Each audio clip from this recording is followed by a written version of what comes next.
Erev Tov, Afula, Boker Tov, in Boca Raton. Greetings, everybody. Thanks for being with us here. I'm Wayne Firestone, the America-Israel Friendship League. Love Sundays. We love touring Israel. We love being here with Shahar Fertig. But after all, we are in the dog days of summer. But spoiler alert, we are going to show you some furry creatures at some point during this virtual tour of Emek Hamaayanot, and we've got some other surprises from above and below. You're going to see water. You're going to see beautiful colors, beautiful terrain in a beautiful part of Eretz Yisrael. But for now, we would love to hear about your critters. So tell us about the name of your favorite pet. And if your pet happens to be watching the program with you today, you get extra double credit. So we want to give you an opportunity to share one of your furry creatures, or even a fish, or any pet of yours who is dear to your heart, and we'll gather together our virtual pet lovers over in the side column. Shachar. Hello. Hi, Wayne. Do you have a favorite pet? Do you have a favorite pet who, or for your kids who would love to be with us today, if only they could, if only they had a backpack and could join you? So we had a beloved dog. Her name was Miri, and she was found on the Israel National Trail by my partner, my wife Abigail. Before she met me, we had this dog for almost 13 years, and about I think a year or a year and a half ago, she passed away, and we decided that it's time to travel. Now that we don't have a dog to carry with us overseas, then we can travel, and I hope to have another dog soon. Well, maybe on one of those mountains you're hiking on, you'll come across another one. We found a dog years ago on a family hike in Nachal Aviv, and so we named the dog. It's of the species Canina, which is indigenous to the area, and so we called her Aviv. That was the name of our dog. But credit goes to Leslie for the most interesting name of a cat, Falafel. We have a cat named Falafel that has been invoked. We have an Ernie, a Hemingway cat from Clearwater, Florida. So we certainly have folks who have used creativity to make sure that their companion creatures could be recognized as well. So keep putting any furry creatures in the chat as Shachar takes us on this on our road of discovery. Maybe we'll meet a few new creatures along the way. Yes, we will. Thank you, Wayne. So let me just share my screen with you. This one. And here we start our visit to Emek Hamaayanot. Emek, valley. Maayan is a spring. And interestingly, in Hebrew, we also use the word Ain, also for spring and for the eye. It's the same word. It's the place where things come out, things come in. You can go deep into the eyes of your beloved one, as well as you deep in a beautiful spring. And here, this is just a beginning of our tour. And you can see my mom is swimming in one of the springs, and we will talk about it about this one soon. But first, I wanted to show you where we are in the map. Maybe some of you don't know exactly where are we located. You can see the Sea of Galilee here in the Golan Heights in the northern part of the map, the Mediterranean Sea and Haifa on the left. Here, this area that is surrounded with this red and white dots, this is the Valley of Springs, Emek Hamaayanot. This symbol is something like a municipal symbol of the regional council that is called Emek Hamaayanot. In the center of it, you can see this lacuna, which is the city Beit She'an. And in this tour, we will not go into Beit She'an, but we will surely dedicate one day an entire session for it. But the valley that we are talking about, you can see the green area, the green patch here, all around the line that I'm marking. This is the Valley of Springs, while the valley here is the Valley of Jordan, and it goes down and south all the way to the Dead Sea. If we will have a look, zoom in, we can see a few of the places that we will visit today. From Ein Harod, Bet Alpha, Nir David, En Muda, and Sedeh Eliyahu in the end. And here again, Bet She'an is in the middle, the Jordan River on the right, and to the right of it, this is already a Jordanian road on the east in Jordan itself. Here, the area here with many Arab names, this is Samaria and the Palestinian Authority. And the northern edge of the Samaria is the mountains of Gilboa. And this area has plenty of kibbutz that were established beginning with Bet Alpha in 1920s, and later into the 30s and 40s, more and more kibbutz were established, and the Moshav was established around the valley. And here I would like to start with this view.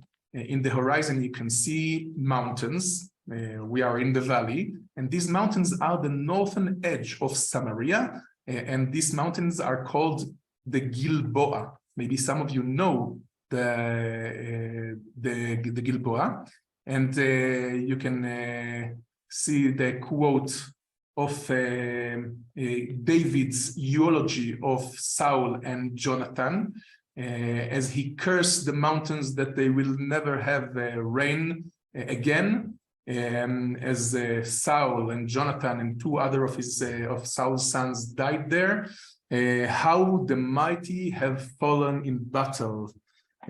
Jonathan lies slain on your heads. And this is from Shmuel Vet.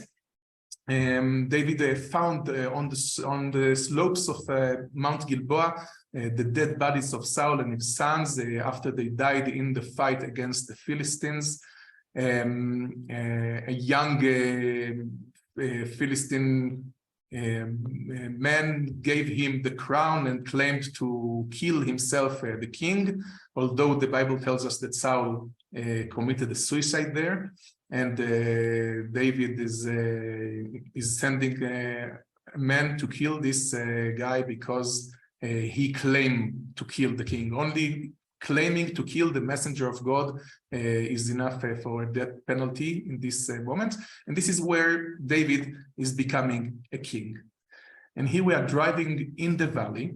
You can see the fields that some of them just been plowed, and some of them are green there in the horizon. And the mountains of Gilboa are basically the aquifer. The mountains of Gilboa and Samaria are the aquifer from which the many springs that we are going to see and talk about are coming from. By the way, the curse of the water has partially succeeded, but partially not. The mountains get about 15 inches of rain a year, which is quite dry, but not a complete desert. Another quote, a biblical quote, is of Reish Lakish from the Talmud, which says, this quote is about 1700 years ago, 1750 years ago. If the Garden of Eden is in the land of Israel, then Bet She'an is its entrance, the gateway to heaven. Now, Reish Lakish, he loved rivers, and we have some stories of rivers and him. And this name, the Valley of Springs, previously, maybe about 20 years ago, it was named the Valley of Bet She'an, named after the biblical city lying in, well, on its side. But I think it was about 15 years ago that they decided to change the name, not naming it after Bet She'an, which is archaic and not appealing, but changing the name of the regional council into Emek Hamaayanot, the Valley of Springs, because water is the thing that Israelis love the most. So who wouldn't like to come to the Valley of Springs? But to the Valley of the Bet She'an, well, it's a hot place, but the Valley of Springs, it's the gateway to heaven. So here we are traveling on a golf car. This is a nice activity that you can do. Rent a golf car and drive through the valley. And in a part of it is a park. In the valley, there are between 30 to 35 springs. The definition is elusive because sometimes some researchers claim that these two springs are one and these two are basically one. So there is no decision if it's a 30 or 35. But anyway, you can drive this golf car and then park it and walk and visit the different springs. This one, for example, this is one of the deepest pools. It is called Ein Muda, which is from Arabic, which meant the spring of health, of good health. And the water in this spring has one of the lowest salinity in the valley. We say that drinkable water are under 400 particles of chlor per liter. A million particles of chlor per liter, and this one has about 100. So the water is very fresh, and you can see, this is not even the heat of the summer like today. I took this video about 2 months ago, and you can see the people bathing in the water. It's a very popular place. You can see the guys, and then you can see an Arab lady with her children, a Muslim woman, and we turn around our head to the other side, and we can see the Orthodox Jewish girls and the mom and Muslim and the Jewish Orthodox women, Muslim women, all together. I love these places because this place we have, we can sit and see that we all enjoy the same things. We all enjoy the water, and we can hope and pray together that we will have just peace in the future. So I love to call these places the places of peace. After you bathe in this beautiful water of Ein Muda, we go back into the golf car and we drive along these fish pools. The amount of water in this valley is only second to Rosh Ha'ain, the biggest springs of Israel. And there's so much water, and some of it, its salinity is too high to drink. So what do you do with the water that is too salty to drink? You can raise fish in fish pools. So you can see these fish pools, but these fish pools are strange. There's something on the water. And what is it? Maybe you can guess. Maybe you already understand. So the Jewish kibbutz mind is finding solutions and the patents. And these are a set of buoys that are connected one to another. They float above the fish pool. The fish enjoy the shade. It's not a problem for them. And on the buoys, a big set of solar panels that produce electricity is placed. And so the kibbutz is using the space of the pool also to produce electricity and to breed fish. And from here, in the same journey, in the same traveling between springs, we arrived with our golf cart to the entrance of my favorite spring in the valley. In the horizon, you can see the mountain of Gilboa, and here you can see how we reach the place where the water comes out of the rock. In Spanish, they call it Nacimiento, which is a spring, which means the birthplace. I really love this term. And so you can see how beautifully clear out the water. And I can't take responsibility on it, but I would drink from it. So you can see how the water comes out of the aquifer, bubbling and clear. And one other beauty of this spring is, even if you come in a winter day, even if it's rainy, and you are not too how do you say it, not lazy, but I don't have the exact word. The water is 82 Fahrenheit degrees, so it's pleasant all around the year. In En Shokek and also in the Sachna that we will see later. The entrance to this one is a bit tricky. If you have problems of walking, maybe it's not the place for you, but because there is no ladder, and you can see the people there a bit of struggling to come in and out of the slippery rocks. But if you can walk and you can crawl a little bit on the rocks, then it's a perfect place. And here you can see again this picture with my boys here and my mom. We had a family vacation. The sky is cloudy. It wasn't a hot day, and still pleasant to swim.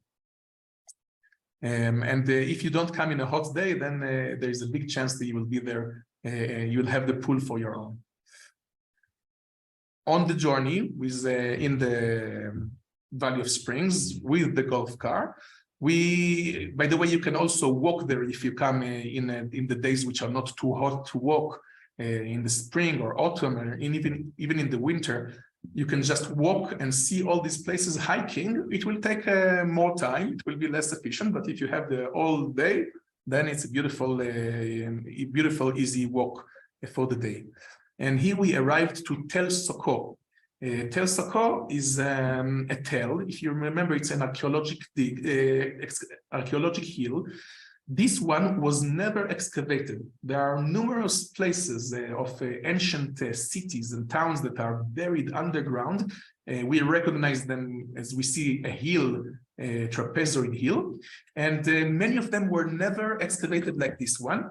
So we don't know which biblical city lies below the earth, but around it were many objects from a prehistoric period, from the Stone Age, were found, including glass, obsidian glass that was brought from Turkey or Europe, and so which tells us stories about how they brought stuff from one place to another. Even in prehistorical time, there was trade. This building was built as a lookout and for guards after 3 kibbutz members were murdered in the fields out there, in the fields of the kibbutz. And this tower was named after them, Mitzpeh HaShlosha, similarly to Gan HaShlosha, which is the name of the Sachne.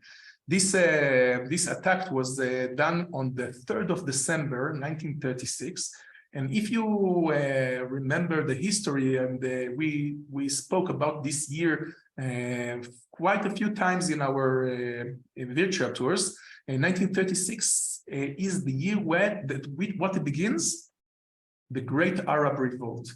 So this attack was the second attack to the attacks on the Jews of Jaffa, and the second attack was right here in the kibbutz in the north, and the building was built with the permission of the British.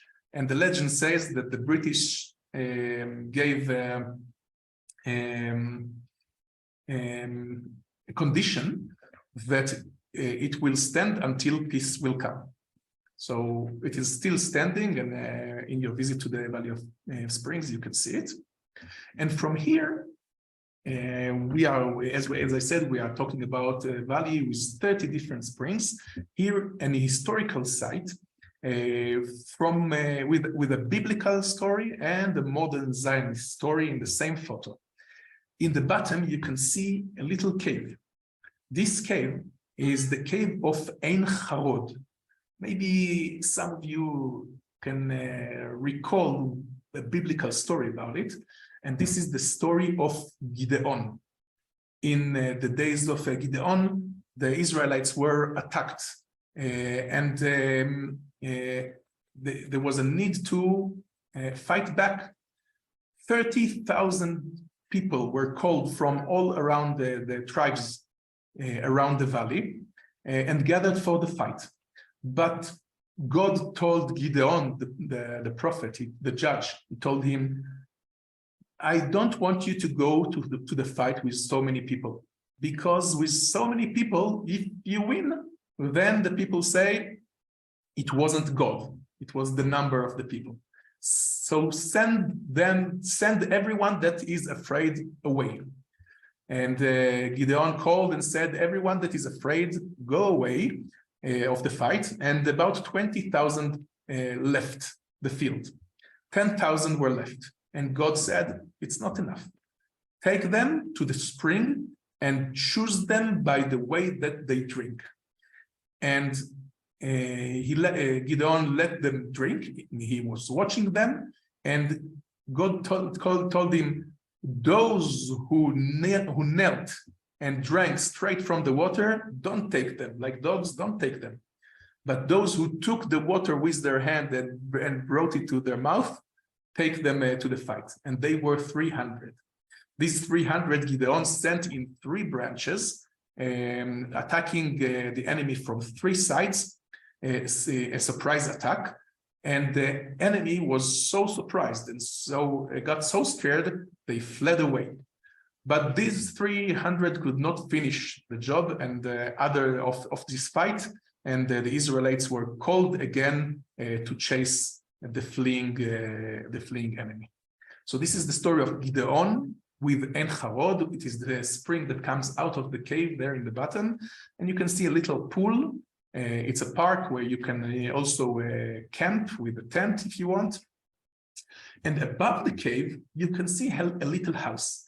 And this house belongs to Yoshua Hankin. Yoshua Hankin was one of the Zionist leaders that gave his forces and efforts to purchase lands for the JNF and for the Zionist movement. And he purchased lands around Hadera and here in this valley in order to create some territorial continuum of a Jewish settlement back in the 1920s, right after the end of the First World War. And he built a couple of houses, one in Hadera, if you know the neighborhood, Givat Olga, that was named after his wife. And here also he built a house for him and his wife. But before they managed to enjoy these beautiful houses in the perfect locations, his wife Olga, she got sick and she passed away, and they are both buried here in this piece of land by the spring. The house became a little museum for the Zionist movement in the area. So this was Ein Harod. And Ein Harod is also the name of a kibbutz that was built right next to the spring. And here in this photo, you can see a famous figure. Maybe some of you don't know it, but I believe the majority of you know the name Janus Kolchak. Janus Kolchak was born in the name Henrik Goldschmidt, and he was a medical doctor, and also a very popular radio host in Poland. But his heart pulled him toward the children and he had like a theory that he promoted that people should raise children. Some people should dedicate their life to raise children in a way that they will not have family of their own, they will not have property of their own, and they will dedicate their life to education. Nobody knows exactly why, but maybe because of this theory, he never had children, but he opened 2 orphanages in Warsaw. The first one was for Jewish children, and it was around 1912. And the second one was for Polish children, and that was after the end of the First World War. In the First World War, he served as an officer and a medical officer. And these 2 orphanages were operated for 30 years. For 30 years, they operated in Warsaw until the Nazis took them from the Warsaw ghetto in 1942. The legend says about Janus Kolchak, and to the left of it, you can see Stefania Wilczynska, his close helper that was forgotten from the story for many years. Both of them, the story tells that both of them organized the children to walk in groups of 4 in an organized way, with their head up high. The flag of King Mattia, which is a king that Janus Kolchak wrote a book, imaginary book about this figure, a flag of him in their hand, going proud to the Umschlagplatz, being taken to Treblinka, where they will find their death.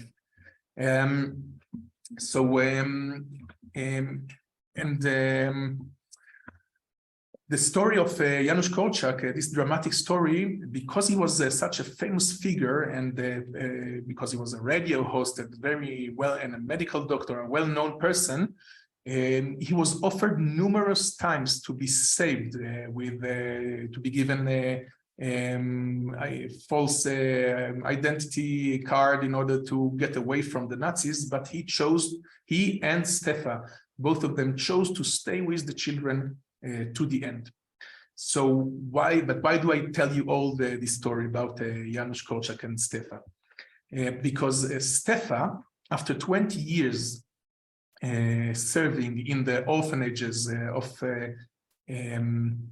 Janus Kolchak, they were the mother and father of these orphanages. But after 20 years, Stefa was tired. She was de facto the manager. She was the one that never left the orphanage. She was the one that made the order and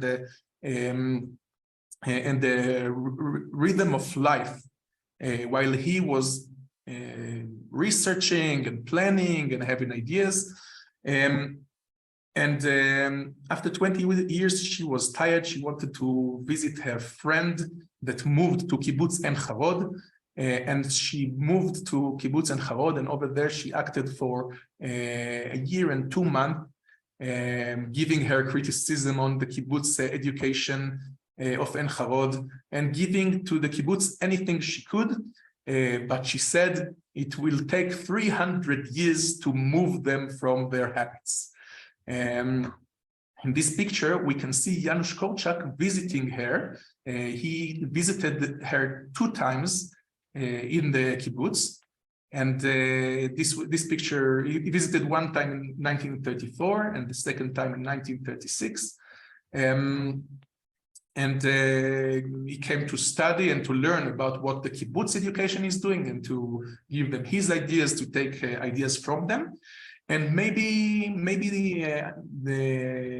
one of the most important things about his education was that he led the concept of democratic education. So the orphanages were ran completely in a democratic way, that the students in order to give them self-esteem and a sense of freedom. And we are talking about the orphans and freedom of thought and of behavior. They also had a court in which the children could make decisions and make trials of if something wrong was happened.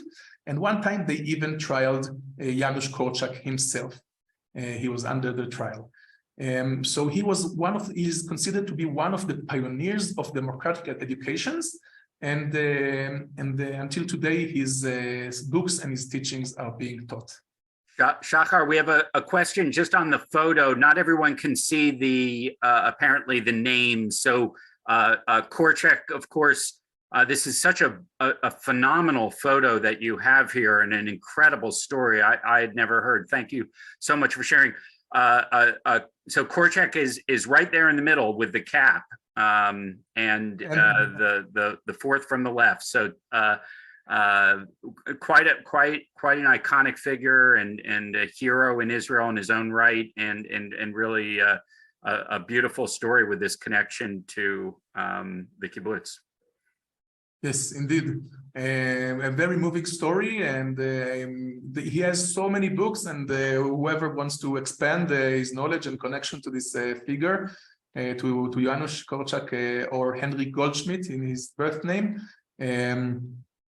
I would really suggest reading his books. And Stefa Bilchinska is a helper and best friend for decades. Is there with the white dress on his right, our left.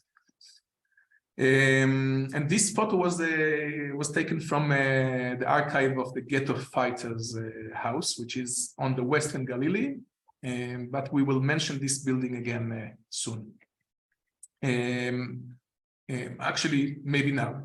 So this museum of art is in Ein Harod, also in the same kibbutz. And this building is considered one of the most interesting buildings that are studied until today in architectural schools of architecture.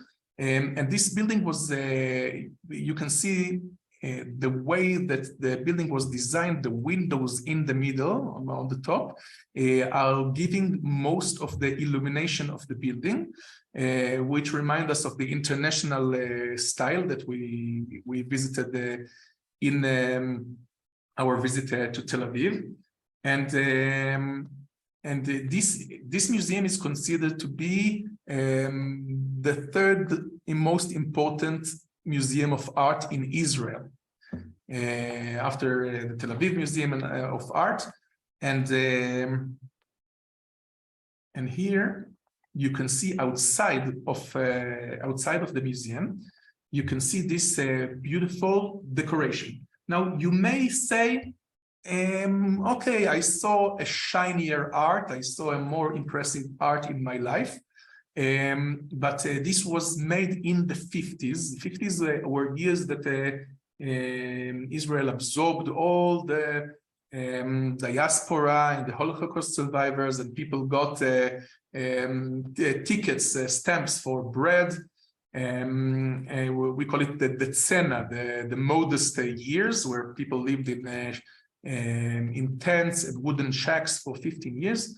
And in these years in the kibbutz, an artist, a young artist called Mordechai Gumpel, he is doing this piece of art with a technique that is called sgraffito. What is sgraffito? Most of you probably heard about the fresco. Fresco is when you paint a painting over a fresh plaster, and then the painting is going into the plaster, a technique that was common even 2,000 years ago in the Roman Empire.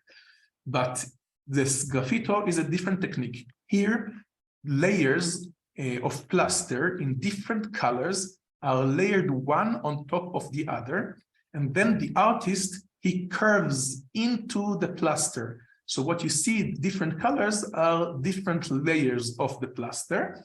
And then in the end, the artist is allowed to add some more color on the top. For example, the green and the red patches. But the black and the white are the creation, are the digging into the plaster. The plaster has to be a little fresh in order to do that, not too fresh. And this piece, I chose this to show you this piece. It's called "A Woman in the Shadow of a Tree." And those artists in the kibbutz artists in the 50s depicted the life of the kibbutz. There is a tree, a little tree. It's not too tall. The woman lies in the shade of it because in the summer the Valley of Springs is very hot. There is an ibex or a deer there on the left, and the animals, the fox or jackal and birds, and the field that the crops are growing.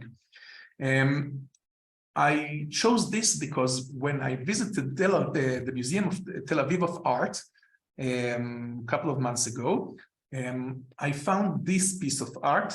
And look at the magic, softly. Softly, softly. Is this the same piece of art? It looks the same, but this has only gray colors. And this was done in 2013, about 60 years after the original one, by an artist called Irit Hemo.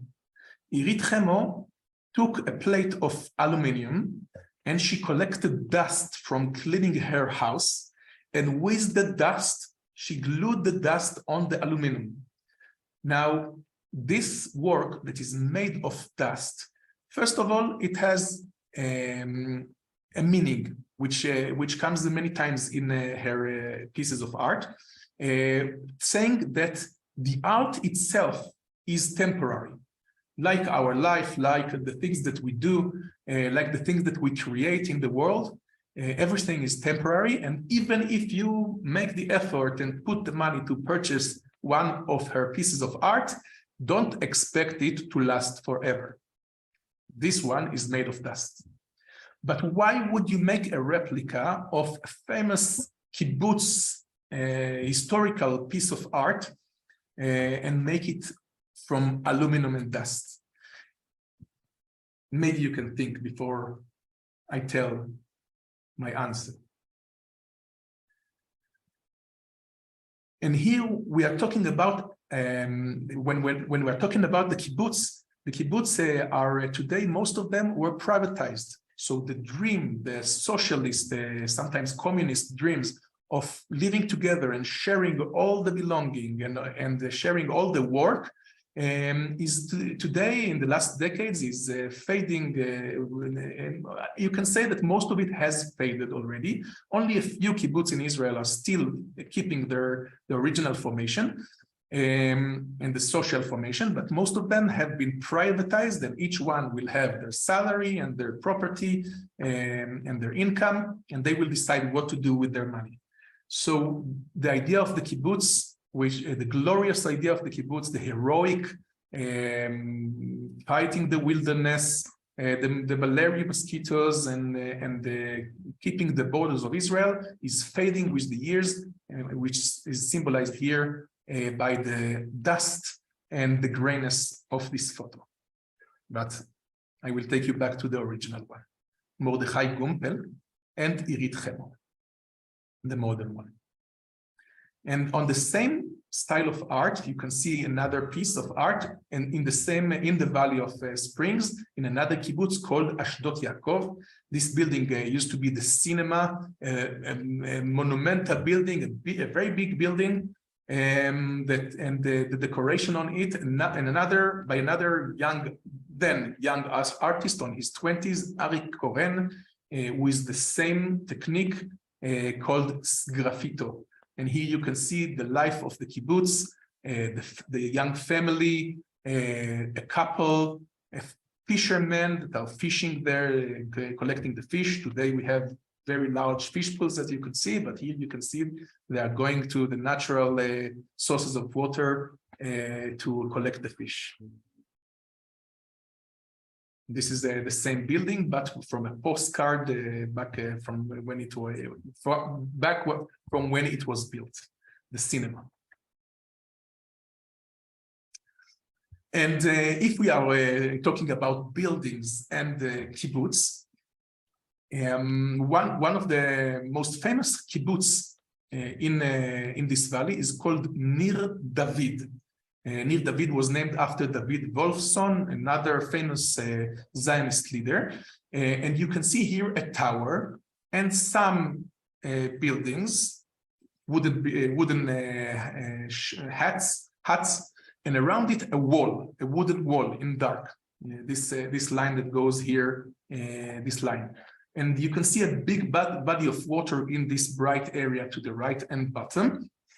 And this is not just a tower and a wall. If you remember, we spoke about this method of constructing new settlements in Israel, but this is the first one.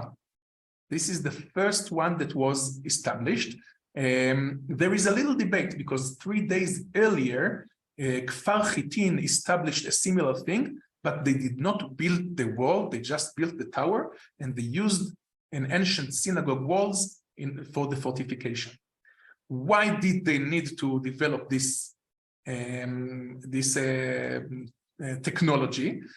The problem was that the settlers that settled on the lands that were purchased by the Jewish National Fund and other philanthropists and leaders, they were frequently attacked and by the local Arabs, sometimes by an organized attacks.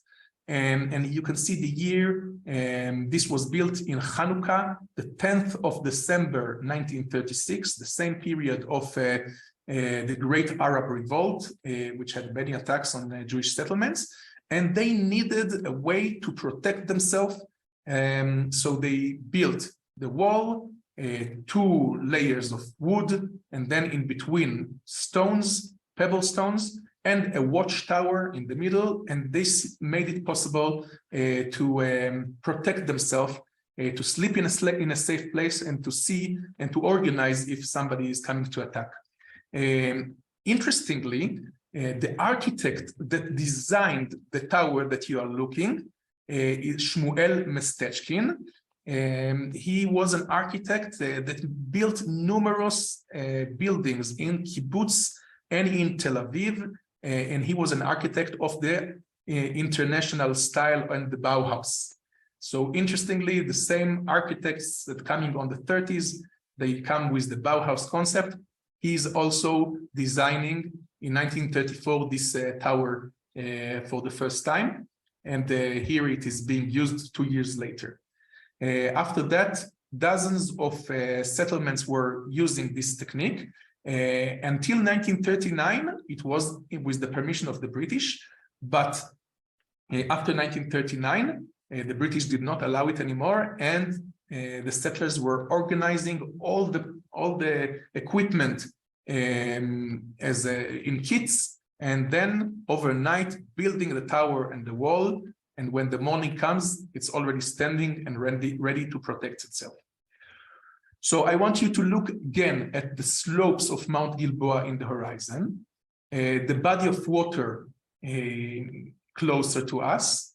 And here you can see a model that exists today in Gan HaShlosha HaSachne that you can visit and see how it was built, how it was formed, and to learn about their life. So this is a modern model, full size.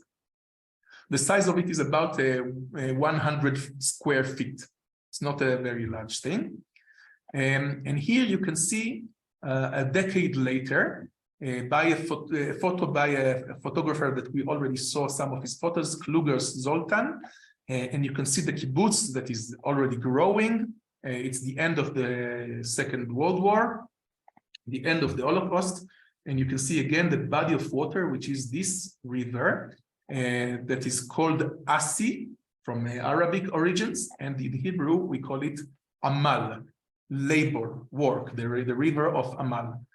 And if this is the kibbutz in 1946, here how it looks today, with nice shacks of a hotel that you can spend your nights there with a very nice restaurant on the bank of the river, and many fish that wait for the visitors to throw some pieces of bread to them.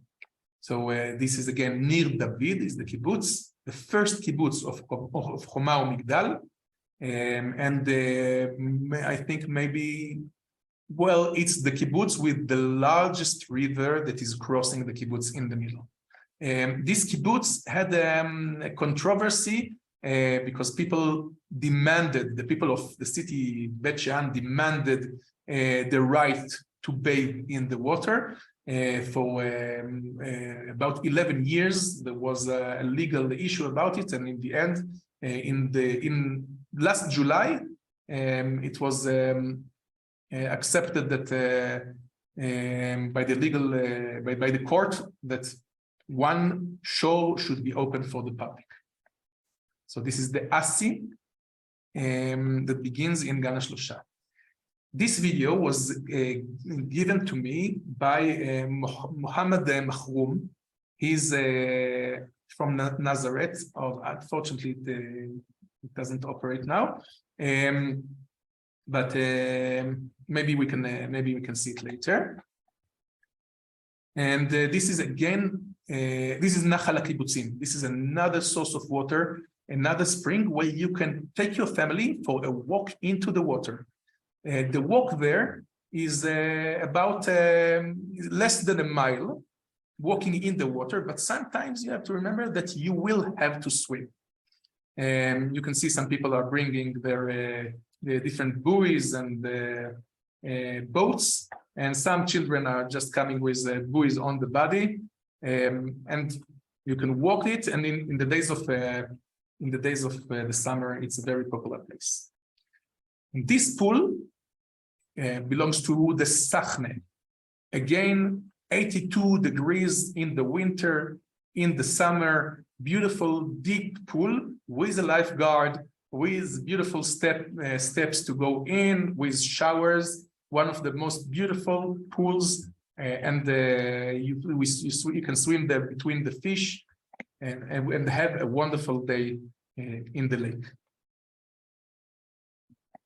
This is the same pool from another angle.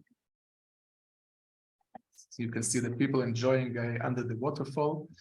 And outside, another park, which is called Kangaroo. Here you can see my two little kids, Shaked and Geffen, and the two cousins, Zohara and Mevaseret, and they are standing on a kangaroo. The place is called Kangaroo. And this is a nice place to stroll by beautiful sources of water, to see some animals, to play with parrots, and even feed them, beautiful parrots. Maybe I would like to pass to your video, if it's possible, Wayne. Okay, we'll try it on the other. Okay, and in here, this is Abigail, my wife, excited with the parrot on her shoulder. But the main thing here are the kangaroos. If you want to see a kangaroo, and you're already in Israel, of course it's strange to come to see kangaroos in Israel, but for us, the Israelis, this is a very exciting place to meet them. And also for people from all over the world, the children, they can feed them, they can pet them. These are young ones. They are not harmful. They're small and beautiful. And after you pet the kangaroos and feed them, you can go and have a nice lunch just outside the park, where there's a beautiful restaurant. Actually, it's the outside is very simple. It's just next to a gas station outside of the Kangaroo Park. But it's a dairy restaurant, and the dishes are beautiful. You can have a beautiful salads and sandwiches, cold coffee in the hot days of the summer. You can see here a special shakshuka with mushrooms and different types of cheese. This is a really good place to eat just outside the park with your family if you like dairy restaurants. Artichoke. And of course, don't miss the desserts. I know that our time is getting short, but maybe this will be our last story for the Valley of Springs. We are walking here through Sde Eliyahu. Sde Eliyahu is another kibbutz in the south of the valley, and this kibbutz has few special things. One of the beautiful things are the ficus garden, and you can see this beautiful ficus tree that we are approaching it, and there is an entire group hiding in its shade and hearing a story about the kibbutz. You can see the roots that are growing from the branches and going down into the ground. The beautiful Bengali ficus, not native to Israel, but to India. Here we drive along the fields of the kibbutz.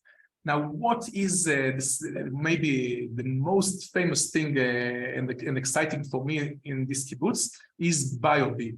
Biobe is an industry and of research and production of biologic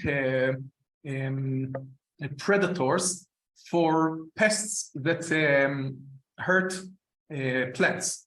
We have plenty of videos of this, but because our time is short, I'm jumping forward. The guy on the right, I'm proud to say that he happened to be my close cousin, that we spent our military service and many parts of our life together. And he made, a couple of years ago, he made a big breakthrough in the production of a biologic agent, which is called persimilis, that will eat those spider mites that hurt many types of fruits and vegetables, like the strawberry, the blueberries, cannabis, cucumbers. So these spider mites are a big trouble. It's a tiny thing. It's about 1/100th of an inch in its size, but their colonies can destroy big fields. And because farmers used to use chemical pesticides, they killed those mites, the spider mites, and they killed their predators. And they killed butterflies and other animals as well. We don't like to use poisons. And with the years, these spider mites that hurt the fruits, they became, how do you call it? They become insensitive to the poisons. So they don't die and they eat the vegetables, and then we have a problem. And this is the solution. So Biobe is producing these Phytosilius persimilis, and the farmers can buy it and then spread them in the fields. This is how the product looked like when the farmer buy it. And inside you can see, inside you have 2,000 predatory mites or 1,000 predatory bugs. And here is a beautiful video that my cousin gave us to watch. So this is the science that is done today, leading in the world. And the big breakthrough that my cousin Amnon just had is how to grow these insects in a much more efficient way than was done before. And I think, Wayne, with these photos of the spider mites, that they wanted you to watch it again, because in order to see that they lay eggs and they reproduce in this chapter. Wow. So we can go on and see another video, but maybe it's time for questions. Well, I do know we had a couple of questions about the animals in the area. Looking at the bees now is fantastic. There was a question about migratory birds. Is this region on the migratory bird path, or is it too much secluded? So first of all, I will tell you that in this photo, you can see another product of Biobe. And these are used for pollination in greenhouses. And you can even see the queen in this video. The big one is the queen. About the migratory birds, the most famous place to see in Israel the migratory birds is in Hachulatan, where you have a nice park where you can ride bicycle, take a golf car, or even ride a tractor that feed the birds. But all over Israel, you can see migratory birds in the season, in the autumn and in the spring, when they travel from Europe to Africa. So also in the Valley of Springs, you will see the migratory birds.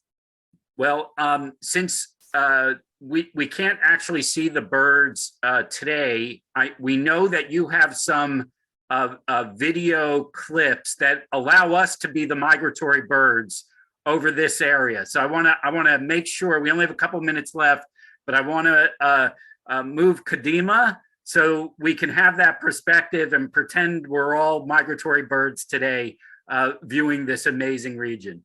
That's a great idea. Let's see if it works here. Maybe one word about this photo. This is a photo of, again, from Archaeologic Hill, an excavation that was done in 2007, just in front of Sde Eliyahu, in a place called Tel Rehov, where you can see beehives that were found 3,000 years old. The oldest beehives in the world. That's how they believe it looked like. But that's what I wanted to show you from the bees of today that used for pollination to these bees. But to the video of the end, here we are. Let's see. There we go. Here is the video that was taken from a paragliding parachute going over the Asin or Nahal Amal, over the valley of the springs and the fields. And just a week ago, there was a festival of parachutes, of hot air balloons. That is another thing that is happening in this valley, and you can join it, join a hot air balloon. Now that looks like fun. Yeah, I'm waiting to take this video myself one day. Well, I think we're gonna end on this bird's eye perspective of this wonderful region that Shahar introduced us to, with all of its diversity and magnificence, including learning from nature and helping from nature. What a wonderful insight by looking at one of Israel's breakthrough high-tech companies that figured out how the biological world could actually translate into new scientific innovations, something that we're so proud of generally with Startup Nation. But also you took us to the history of the kibbutzim in the area, to the agriculture. We got to see some artwork and 2 program notes just to close out with. For those of you that have not seen it, we actually have 2 dedicated episodes from the Ein Harod Art Museum with a tour of their exhibits. We did not see those outside sculptures before Shahar showed them to us today, so we're grateful for that. But if you want to see them, just we offer this stuff up for you for free. So you have a great something to do in the rest of the summer. But as always, we bring you fresh new content. And if you come back next week, we go to more art from Tel Aviv, from the Biennale of Arts and Crafts. We've got an incredible program. The second time we've done a program of the Arts and Craft Fair that appears every 2 years. In Israel, in Tel Aviv. We have an incredible exhibit and from the curator of the exhibit. We hope you'll come back and join us. That's next Sunday, August 20th.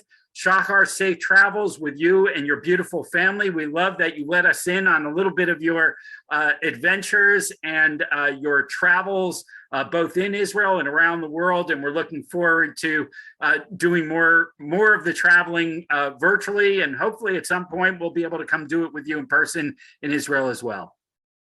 Thank you, Wayne. Thank you, everybody. להתראות.